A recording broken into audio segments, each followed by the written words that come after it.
जैसा कि हम चर्चा कर रहे थे पंचायत समिति की आंतरिक संरचना के बारे में, चार्ट के माध्यम से समझाया था। प्रधान, उप प्रधान, बीडीओ प्रशासनिक नियंत्रण के हेतु और अनेक समिति, जिसमें 5 स्टैंडिंग कमेटियां होती हैं जो मुख्यतः पंचायत समिति का कार्य संपन्न करती हैं।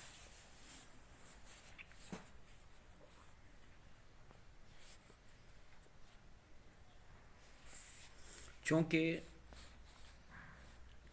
राजस्थान पंचायती राज अधिनियम 1954 के मूल प्रावधानों में पंचायत समिति की सीमा में सम्मिलित ग्राम पंचायतों के सरपंचों को पंचायत समिति का सदस्य नहीं बनाया गया था। ये 1959 के अधिनियम के प्रावधानों से भी असंगत था। इसलिए इस व्यवस्था में थोड़ा परिवर्तन किया गया। अनुभव किया गया कि पंचायत समिति में सरपंच के सदस्य न रह पाने से पंचायत समिति के कार्यक्रम में ग्राम पंचायतों और उनके सरपंचों की महत्ता एकदम क्षीण हो गई है। तो सरपंचों को अपनी ग्राम पंचायत के कामकाज के विषय में पंचायत समिति में मिलने वाला महत्व भी घट गया और वे अपने आप को अपनी उच्चतर इकाई में उपेक्षित अनुभव करने लगे। इस प्रकार पंचायत समिति में प्रधान जिला परिषद के सदस्य न रहने से ऐसी स्थिति से साक्षात्कार कर रहे थे। इस स्थिति का दुखद परिणाम ये हुआ कि मेहता समिति द्वारा अनुशंसित और 73वें संविधान संशोधन द्वारा संपूर्ण देश के लिए निरूपित पंचायत समिति का त्रिस्तरीय जो संरचना का अंतर संस्थात्मक संबंधों का आंगिक ऑर्गेनिक रिलेशन है कि कड़ी का धागा टूट गया। विद्वानों ने अनुभव किया कि इन इंटर इंस्टीट्यूशनल लिंकेज के समाप्त होने से पंचायत राज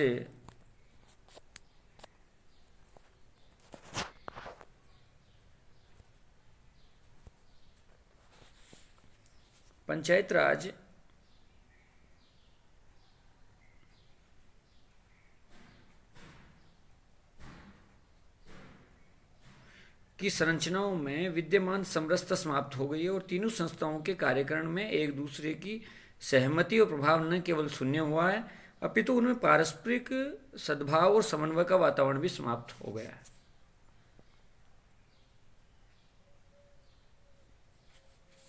तो राज्य सरकार के जनप्रतिनिधि द्वारा उठाई गई इन समस्या का अनुभव किया गया और पंचायत राज की त्रिस्तरीय योजना में पूर्ववर्ती अंतर संस्थात्मक संबंधों की स्थिति की पुनः प्रतिष्ठा करते हुए राजस्थान पंचायती राज संशोधन विधेयक 1999 लाकर इस न्यूनता को परिष्कार किया गया।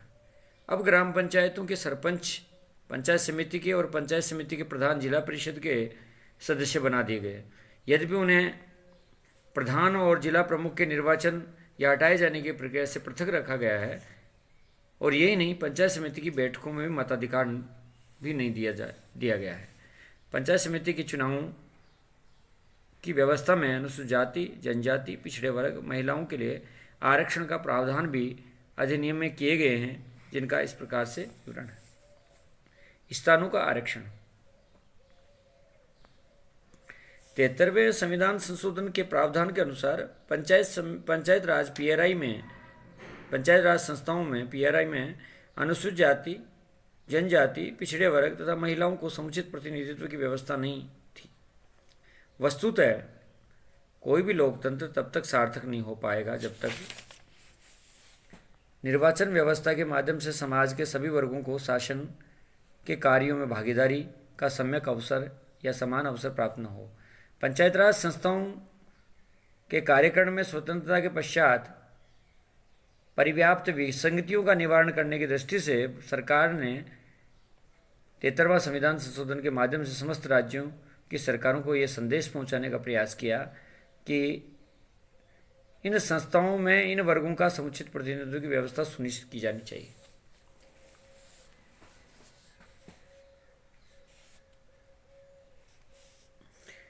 तेहत्तरवें संविधान संशोधन के माध्यम से अनुसूचित जाति, जनजाति या सभी इस तरह के पंचायत राज संस्थाओं में उस क्षेत्र के जनसंख्या के अनुपात में प्रतिनिधित्व दिया जाना चाहिए। इसका अभिप्राय ये हुआ कि पंचायत राज के चुनाव में इन वर्गों का समुचित प्रतिनिधित्व देने के लिए उनकी जनसंख्या के अनुपात में निर्वाचन क्षेत्रों का आरक्षण किया जाना चाहिए। इस प्रावधान में ये व्यवस्था की गई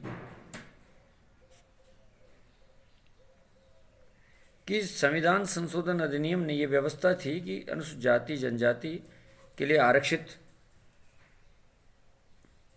किए जाने वाले स्थानों में से कम 1/3 इन वर्गों की महिलाओं को आरक्षित किया जाए। और संविधान संशोधन के इस भाग को स्पष्ट प्रावधान अनुसूचित जाति जनजाति महिलाओं के लिए आरक्षित स्थानों सहित पंचायत राज संस्थाओं में कुल स्थानों में कम 1/3 महिलाओं के लिए आरक्षित किया जाए, जिन्हें चक्रानुक्रम में विभिन्न क्षेत्रों को बारी बारी से आवंटित किया जाएगा।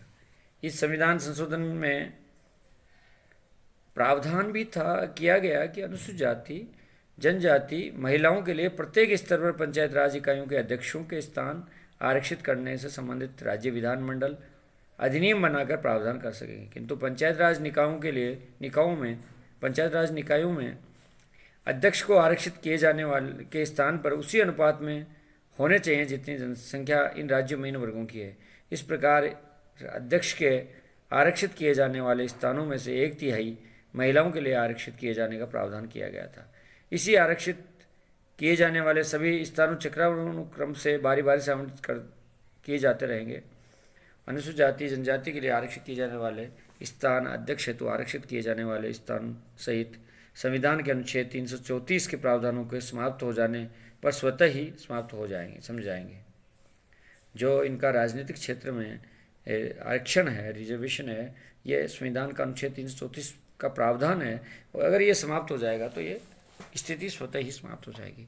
संविधान संशोधन अधिनियम द्वारा राज्य विधानमंडलों को इस बात के लिए अधिकृत किया कि पंचायत राज संस्थाओं में पिछड़े वर्गों के लिए स्थान आरक्षित करने के लिए कानून बनाकर प्रावधान कर सकें। राजस्थान में जो पंचायती राज अधिनियम 1994 का समावेश कर दिया गया, राजस्थान सरकार ने, और अधिनियम ये बताता है कि प्रत्येक पंचायत राज संस्थाओं में प्रत्यक्ष निर्वाचन द्वारा भरे जाने वाले स्थान अनुसूचित जाति जनजाति और पिछड़े वर्ग के लिए उस क्षेत्र के इन वर्गों की जनसंख्या के अनुपात में आरक्षित किए जाएंगे, और ऐसे स्थान संबंधित पंचायत राज संस्थाओं में विभिन्न वार्ड और निर्वाचन क्षेत्रों के लिए चक्रानुक्रम द्वारा आवंटित किए जाएंगे। अतः आवंटित स्थानों में से कम आधे इन वर्गों की महिलाओं के लिए आरक्षित होंगे। यानी जो टोटल है अनारक्षित SC ST OBC इनकी महिलाएं हैं वो 50% आरक्षित होंगे नए प्रावधान के अनुसार। इसके अनुसार प्रत्येक पंचायत राज संस्थाओं में प्रत्यक्ष निर्वाचन द्वारा भरे जाने वाले स्थानों में कुल संख्या के 1/3 स्थान अनुसूचित जाति जनजाति पिछड़े वर्ग की महिलाओं के लिए आरक्षित स्थानों सहित और आरक्षित किए जाएंगे, और ये स्थान चक्रानुक्रम में ऐसी रीति से आवंटित किए जाएंगे जो सरकार द्वारा निर्धारित की जाए। इस प्रकार अधिनियम की धारा 16 में संविधान में दिए गए प्रावधानों की अनुपालना में विभिन्न पंचायत राज संस्थाओं के अध्यक्ष, सरपंचों, प्रधानों, जिला प्रमुखों के पद को अनुसूचित जाति जनजाति पिछड़े वर्ग महिलाओं के लिए आरक्षित किए जाने का प्रावधान भी परिवर्तित कर दिए गए। कार्यकाल और निर्वाचन, ये तो थी पंचायत राज संस्थाओं का जो संरचना थी, उसमें जो 73वां 74वां संविधान संशोधन के पश्चात जो परिवर्तन हुआ, नवीन परिवर्तन देखने को मिला, ये मिला। अब इसके पश्चात स्थानों का आरक्षण, जैसे बताया मैंने अभी जो प्रावधान दिया था। कार्यकाल और निर्वाचन, 73वें संविधान संशोधन की जो पृष्ठभूमि है उसमें सरकार ने गंभीर चिंता व्यक्त की। सरकार के लिए ये गंभीर चिंता का विषय है। राज्यों की सरकारें अपने अधिनियम के अंतर्गत गठित विभिन्न पंचायत राज संस्थाओं के चुनाव या तो समय पर नहीं करवाती थी या निर्वाचित निकायों को समय से पूर्व ही भंग कर देती। और बिहार जैसे राज्य में तो 5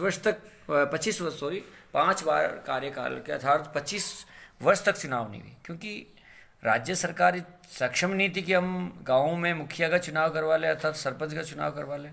इसलिए जनतंत्र की जो पाठशाला है, पाठशालाओं के साथ राज्य सरकारें कार्यपालिका द्वारा किए जा रहे स्वेच्छाचारी व्यवहार को नियंत्रित करने हेतु 73वां संविधान संशोधन के माध्यम से प्रावधान किया कि प्रत्येक स्तर पर पंचायत राज संस्थाएं यदि वह पहले विघटित नहीं कर दी जाती तो कार्यकाल 5 वर्ष का होगा। इससे व्यवस्था की गई कि पंचायत राज संस्थाएं निर्धारित कार्यकाल समाप्त होने से पूर्व नए चुनाव करवाए जाने चाहिए। यदि वह संस्था समय पूर्व सरकार द्वारा भंग की गई है तो भंग किए जाने की तारीख से 6 माह के भीतर भीतर चुनाव करवाए जाने आवश्यक है। इस प्रकार भंग की गई संस्थाओं के चुनाव उस शेष अवधि के लिए होंगे जितनी अवधि के लिए भंग की गई संस्थाएं यदि न भंग की गई होती तो कार्य करते रहेंगे। उपयुक्त विवरण से स्पष्ट प्रावधान है स्पष्ट करता है कि संविधान संशोधन के माध्यम से पंचायत राज संस्थाओं पीआरआई को कार्यकाल के संबंध में राज्य कार्यपालिका के अत्याचार अपने मनमाने व्यवहार से बचाने का भरसक प्रयत्न किया है और इस भावना का अनुसरण करते हुए राजस्थान सरकार ने भी नूतन पंचायत राज अधिनियम 1994 में ये व्यवस्था की कि प्रत्येक पंचायत राज संस्था यदि पहले से विघटित न कर दी जाए तो संबंधित संस्थाओं का प्रथम बैठक के लिए राज्य सरकार द्वारा नियत तारीख से 5 वर्ष तक बने रहेंगे, इससे अधिक नहीं। यानी कार्यकाल में निश्चित किया, न सरकारें डिजोल्व कर सकती न सरकारें चुनाव को आगे खिसका सकती, तो 5 वर्ष का कार्यकाल निर्धारण किया गया है और 5 वर्ष के पश्चात नहीं या 5 वर्ष से अधिक नहीं। अनुच्छेद 243 के प्रावधान ये कहता है कि राज्यों की पंचायत राज संस्थाओं के चुनावों का दायित्व राज्यपाल द्वारा गठित किए जाने वाले राज्य निर्वाचन आयोग में निहित होगा। यानी तात्पर्य है कि 73वां संविधान संशोधन में अनुच्छेद 243(1) के अंतर्गत चुनाव आयोग का निर्धारण राज्य निर्वाचन आयोग जो पंचायत राज संस्थाओं के लिए उत्तरदायी होगा। इसमें नियुक्त किए जाने वाले आयुक्त और अन्य अधिकारी और कर्मचारियों के संबंध में आवश्यक विनियमन का दायित्व भी संविधान संशोधन अधिनियम द्वारा राज्यपाल पर छोड़ा गया है। राज्य निर्वाचन आयोग के निर्वाचन आयुक्त के पद की सुरक्षा से संबंधित प्रावधान भी संविधान अधिनियम में किया गया है। अतः पंचायत राज संस्थाओं के निर्वाचक नामावली इसी राज्य के निर्वाचन आयोग द्वारा उन्हें पर्यवेक्षण विहित रीति से तैयार करवाई और रखी जाएगी। इन निर्वाचक नामावलियों का नाम पंजीकृत कराने के लिए प्रत्येक उस व्यक्ति को पात्र माना गया है जो राजस्थान की विधानसभा में निर्वाचक नामावलियों में रजिस्ट्रीकृत होने का योग्यता रखता है। सदस्यों के लिए अर्हताएं योग्यताएं। अधिनियम की धारा राजस्थान पंचायती राज अधिनियम 1959 की धारा 19 में उल्लिखित पंचायत समिति के पदाधिकारी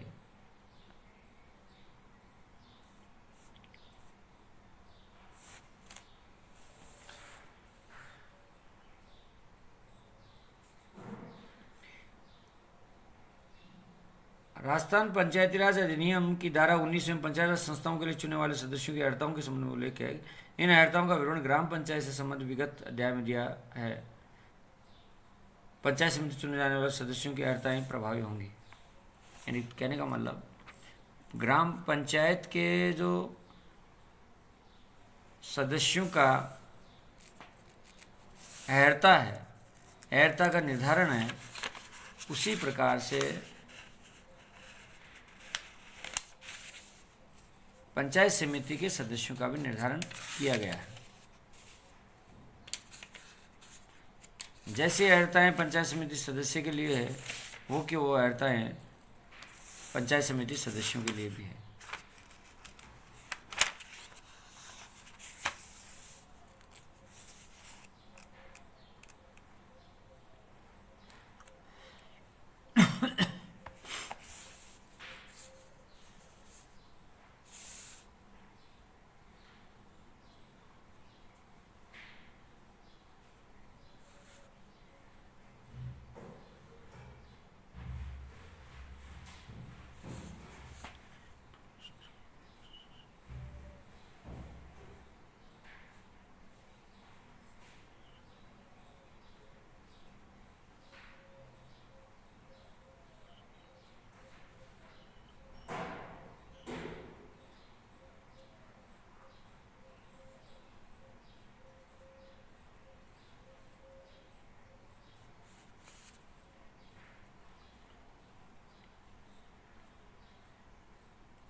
तो पंचायती राज सदस्यों की अर्हता के लिए जैसे 2 से अधिक बच्चे नहीं हो सकते,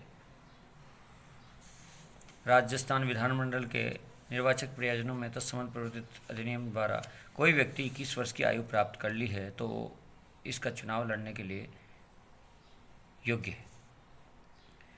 किसी स्थानीय प्राधिकरण के अधीन कोई वैतनिक, पूर्णकालिक, अंशकालिक नियुक्ति का धारण नहीं करने वाला होना चाहिए। नैतिक अधमता और अंतर्वलित आचरण के कारण राज्य सरकार की सेवाओं से पदच्युत नहीं किया गया हो, लोक सेवा में नियोजन के लिए निर्हित घोषित नहीं किया गया, किसी पंचायती राज संस्था के अधीन कोई वैतनिक पद पर लाभ का पद का धारण नहीं करता हो, पंचायती राज संस्थाओं से उसके द्वारा किसी भी संविदा में प्रत्यक्षतः अप्रत्यक्षतः अपने द्वारा भागीदार, नियोजक, कर्मचारियों के द्वारा कोई भी अंश या स्वामित्व नहीं रखता हो, कुष्ठी नहीं होना चाहिए, कार्य के लिए असमर्थ बनाने के लिए किसी अन्य शारीरिक या मानसिक दोष या रोग से ग्रस्त नहीं होना चाहिए, नैतिक अधमता से अंतर्वलित किसी अपराध के लिए किसी सक्षम न्यायालय द्वारा दोष सिद्ध नहीं ठहराया जाने वाला होना चाहिए, यानी दोष सिद्धि नहीं ठहराया हो ऐसा व्यक्ति चाहिए। इस अधिनियम की धारा 13 के अंतर्गत तत्समय अपात्र नहीं हो, धारा 38 के अंतर्गत राज्य सरकार द्वारा निलंबित किए जाने का प्रावधान भी है। सन 2000 में संशोधन करते हुए राज्य सरकार ने प्रावधान किया, नामांकन पत्र फाइल करने से पूर्व उसकी इंगित राशि जमा करा दे तो उसे चुनाव के लिए अयोग्य नहीं माना जाएगा, पंचायत विधि व्यवसायी के रूप में नियोजित नहीं हो, मृत्यु भोज निवारण अधिनियम 1960 के अंदर दंडनीय अपराध नहीं शोध किया हो, 2 से अधिक बच्चों वाला नहीं हो, किंतु इस प्रयोजन के लिए 2 से अधिक बच्चों के किसी व्यक्ति को तब तक निरस्त नहीं समझा जाएगा जब तक उसके बच्चों की संख्या की बढ़ोतरी नहीं होती। इस अधिनियम की तारीख की 23 अप्रैल 1994 को है। इसमें स्पष्टीकरण अधिनियम में जोड़ा गया है, इस विधि के प्रारंभ की तारीख से किसी दंपत्ति को पूर्ववर्ती प्रसव में केवल एक बच्चा, वहाँ किसी पश्चातवर्ती प्रसव पैदा हुए बच्चों की संख्या को इकाई में समझा जाएगा। इस प्रकार से यह अर्हता है। अधिनियम की धारा 19 से उल्लिखित है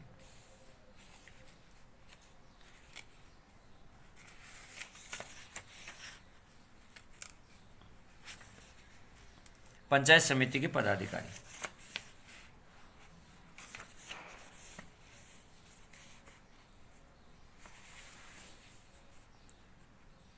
जैसा कि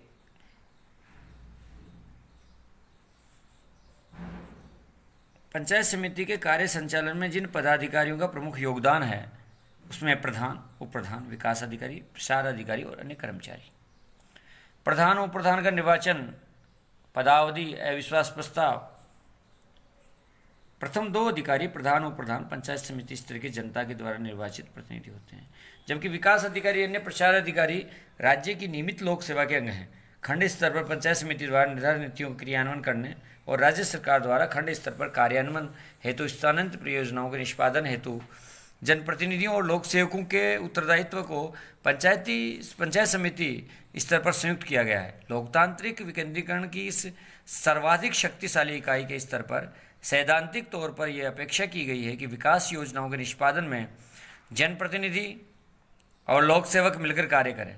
इस संबंध में चिंतन ये हो रहा है कि न तो केवल अकेली नौकरशाही जनप्रतिनिधियों के सहयोग के अभाव में नीतियों और कार्यक्रमों का प्रभावी क्रियान्वयन कर सकती है, नई जनप्रतिनिधि लोक सेवकों के सहयोग के बिना यथार्थ और व्यावहारिक जमीनी स्तर पर नीतियों का निरूपण कर सकते हैं। अतः लोकतांत्रिक शासन व्यवस्था के इस मर्म को समझते हुए पंचायती राज की समस्त स्तरों पर जनप्रतिनिधियों और लोक सेवकों के प्रयत्नों में सामंजस्य स्थापित करने का प्रयत्न किया गया है। इसलिए खंड स्तर पर सामंजस्य सरकारी प्रतिनिधि, विकास अधिकारी, BDO,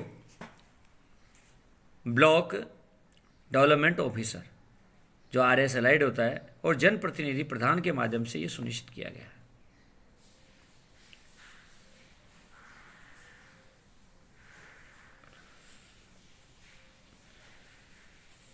इस संदर्भ में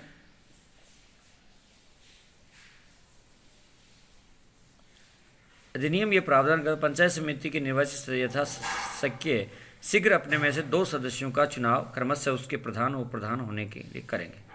जब प्रधान और प्रधान के चुनाव आकस्मिक रिक्ति होगी तब वे अपने में से किसी एक सदस्य का चुनाव प्रधान या यथास्थिति उप प्रधान के लिए करेंगे। किंतु यदि इस प्रकार की कोई रिक्ति 1 मास से कम कालावधि के लिए हो तो कोई भी निर्वाचन नहीं करवाएगा। यानी 6 माह का रिक्त समय होना चाहिए, 6 महीने का कार्यकाल बचना चाहिए, 6 महीने से अधिक, तभी चुनाव करवाए जा सकते हैं। पंचायती राज संशोधन अधिनियम 1999 के माध्यम से ग्राम पंचायतों के सरपंचों को यदि पंचायत समिति के सदस्य बनाया गया, तथापि उन्हें प्रधान के निर्वाचन या हटाए जाने की प्रक्रिया में भाग लेने का अधिकार नहीं दिया गया। अधिनियम ये प्रावधान किया गया है कि पंचायत समिति सहित सभी पंचायत राज संस्थाओं के प्रधान उप प्रधान संबंधित पंचायत राज संस्थाओं की अवधि के दौरान पद धारण करेंगे। उपर्युक्त विवरण से स्पष्ट है कि पंचायत समिति के प्रधान उप प्रधान चुनाव पंचायत समिति के निर्वाचित सदस्य में से ही पंचायत समिति के कार्यकाल के लिए करेंगे। इस प्रकार चुने हुए प्रधान और उप प्रधान पंचायत समिति के क्षेत्र के विकास की योजनाओं का निरूपण, उसके कार्यान्वयन के लिए जनतांत्रिक नेतृत्व प्रदान करने में सक्षम होंगे। पंचायत समिति के प्रधान के पद को धारण करने वाला कोई सदस्य जिला परिषद के प्रमुख को संबोधित स्वहस्ताक्षर लेख द्वारा किसी भी समय अपने पद से त्यागपत्र दे सकेगा। और इसी तरह उप प्रधान पंचायत समिति का कोई सदस्य पंचायत समिति के प्रधान को संबोधित करते हस्ताक्षरित लेख द्वारा किसी भी समय अपने पद से त्यागपत्र दे सकेगा। प्रत्येक त्यागपत्र निर्दिष्ट प्राधिकारी द्वारा प्राप्ति की तारीख से 15 दिन की समाप्ति पर यदि इस अवधि में प्रत्याहारित नहीं कर लिया गया तो प्रभावी हो जाएगा, यानी इस्तीफा मंजूर हो जाएगा या त्यागपत्र स्वीकार कर लिया जाएगा। इस प्रकार प्रावधान किया गया कि प्रधान और उप प्रधान उस समय अपना पद रिक्त कर देंगे जब वे पंचायत समिति के सदस्य नहीं रह जाते।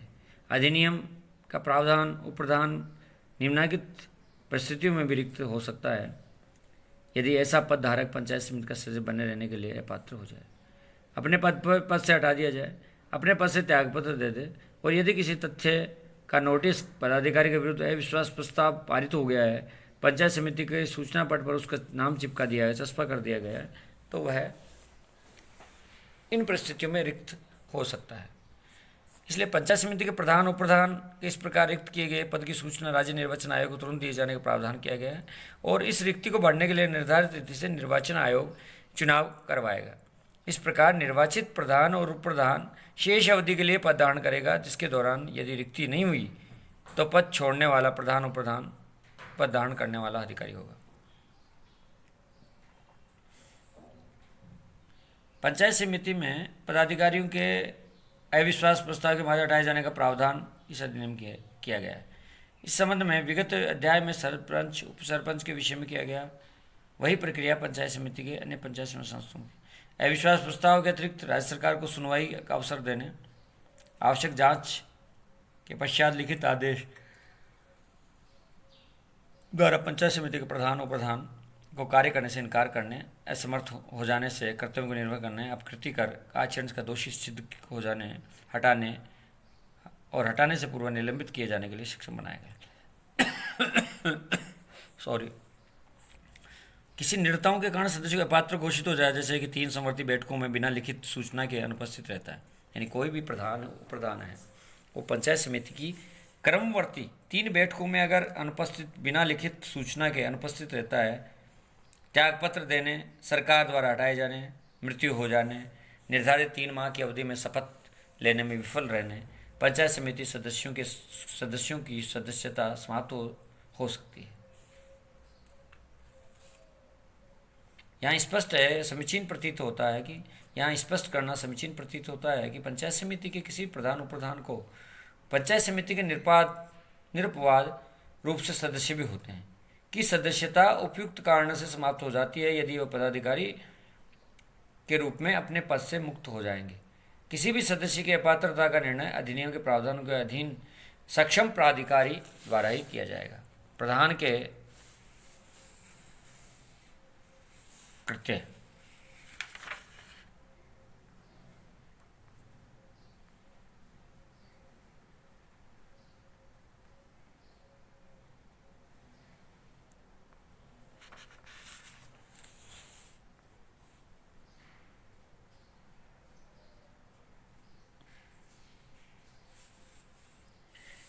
1994 में पंचायत राज में प्रधान की जो शक्तियां हैं और कर्तव्यों का निर्वाह जो कर सकेगा, उसमें उल्लिखित है पंचायत समिति की बैठकें आयोजित करेगा, उसकी अध्यक्षता करेगा और उनका संचालन करेगा।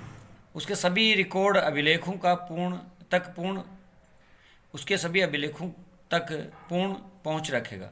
अधिनियम में वर्णित राज्य सरकार द्वारा न्यस्त सभी कर्तव्यों का पालन पंचायत में प्रेरणा, उत्साह को, विकास को प्रोत्साहित करेगा।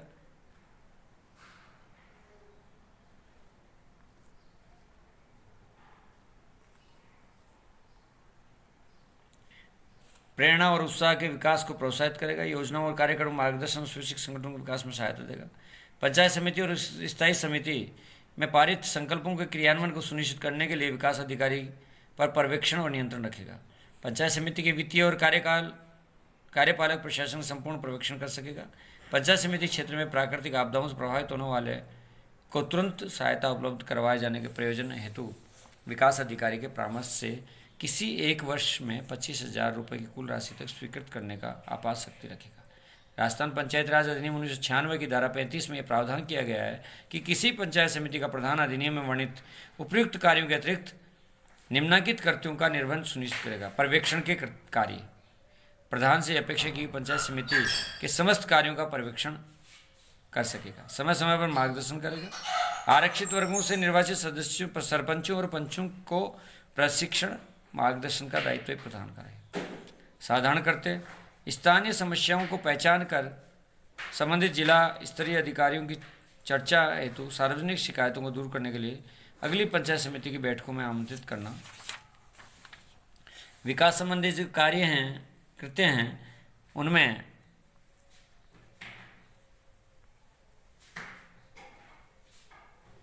स्थानीय जनता की आवश्यकताओं को पहचान कर विकास की योजनाओं में जनता की भागीदारी को स्थानीय जनता स्वैच्छिक संगठनों को प्रोत्साहित करना। स्वयं के वित्तीय स्रोत को जुटाना।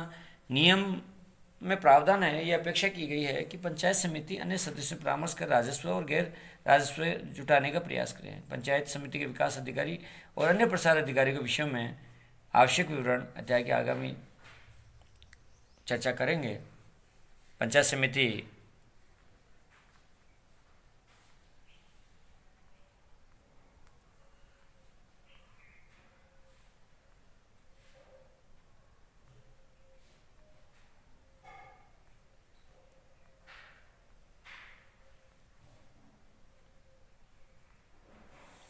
की बैठकें, कोरम, गणपूर्ति और प्रक्रिया। एक मास में कम से कम एक बार बैठक आयोजित करेगा। पंचायत समिति अपने कार्यों के व्यवहार के लिए एक मास में कम से कम एक बैठक आयोजित करेगा। पंचायत समिति की प्रत्येक बैठक सामान्यतः पंचायत समिति के मुख्यालय पर आयोजित की जाती है और अधिनियम ये भी निर्दिष्ट करता है कि पंचायत समिति की पृथक बैठक की तारीख जिला कलेक्टर द्वारा नियत की जाएगी, जिसकी अध्यक्षता जिला कलेक्टर के द्वारा नियुक्त अधिकारी जो राजस्थान प्रशासनिक सेवा का अधिकारी से नीचे स्तर का अधिकारी नहीं होगा के द्वारा की जाएगी। इसके पश्चात बैठक की तारीख भी इसी बैठक में नियत की जाएगी। इसके पश्चात होने वाली बैठक की तारीख भी, तिथि भी इसी बैठक में जारी की जाए, किंतु प्रावधान को ये अधिकार दिया गया, प्रधान को अधिकार दिया गया कि वह पर्याप्त कारणों से बैठक के दिन परिवर्तित कर सकेगा और उससे पश्चात तिथि के लिए भी स्थगित कर सकेगा। प्रधान को अधिकार भी है कि जब तक कभी उचित समझे पंचायत समिति विशेष बैठक आहूत कर सकता है और उसे पंचायत समिति के 15 सदस्यों में 1/3 सदस्यों के निवेदन पर ऐसे निवेदन प्राप्ति के 15 दिन के भीतर किसी भी तिथि को विशेष बैठक भी बुलाई जा सकती है। यानी 15 दिन के भीतर नोटिस देने के बाद में 1/3 जो सदस्य अगर बैठक का निवेदन करते हैं तो की जा सकती है। विशेष बैठक के लिए निवेदन करते समय उसमें उद्देश्यों को विनिर्दिष्ट किया जाना आवश्यक है कि क्या उद्देश्य के कारण हम 15 दिन में बैठक कर रहे हैं। 15 दिन की ऐसी बैठक बुलाए जाने का आशय का नोटिस विकास अधिकारी के माध्यम से सदस्यों को देने के लिए सक्षम होगा और किसी सामान्य बैठक के लिए 10 दिन का नोटिस और किसी विशेष बैठक के लिए पूर्ण 7 दिन का नोटिस ऐसी बैठकों में आयोजित किए जाने का समय और स्थान उसमें विचार योग्य और माने जाने वाले मामले विनिर्दिष्ट करते हुए सदस्यों को भेजा जाएगा। विशेष बैठक की सूचना वाले पत्रक के विषय में सूचना भी दी जानी चाहिए। इसलिए पंचायत राज संस्थाओं में गणपूर्ति के लिए सदस्यों की संख्या का 1/3 उपस्थित होना आवश्यक है। कोरम पूरा करने के लिए कम से कम 1/3 सदस्य आना आवश्यक है। नियत समय में गणपूर्ति न होने से बैठक की अध्यक्षता करने वाला प्राधिकारी 30 मिनट तक प्रतीक्षा करेगा। और यदि ऐसी कालावधि में गणपूर्ति नहीं होती है तो अध्यक्षता करने वाला प्राधिकारी बैठक के अगले दिन या ऐसी भावे दिन जो नियत करे तक स्थगित कर सकेगा। आगामी नियत बैठक पर का नोटिस संबंधित पंचायत राज संस्थाओं के कार्यालय में चस्पा कर दिया जाता है और इस बैठक में उन समस्त विषयों का विचार किया जाएगा कि विगत बैठक में विचार योग्य लाए गए थे। इस बैठक की गणपूर्ति होती है या नहीं है इसे विचार का विषय नहीं बनाया जाएगा और बैठक की अध्यक्षता संबंधित पंचायत राज संस्था के अध्यक्ष या उसकी अनुपस्थिति में उपाध्यक्ष द्वारा की जाएगी। इन दोनों अनुपस्थितियों में उपस्थित सदस्यों में से किसी एक को अध्यक्ष चुनेंगे। बैठक में सभी प्रश्नों का विनिश्चय उपस्थिति मतदान करने वाले सदस्यों को बहुमत से किया जाएगा। बराबर होने की दशा में निर्णायक मत भी दे सकता है प्रधान। प्रत्येक बैठक की कार्रवाई पुस्तिका में अभिलिखित की गई उसकी रिपोर्ट की अगली बैठक में की जाएगी और पंचायत समिति विकास अधिकारी। अगला आता है स्थायी पंचायत समितियां।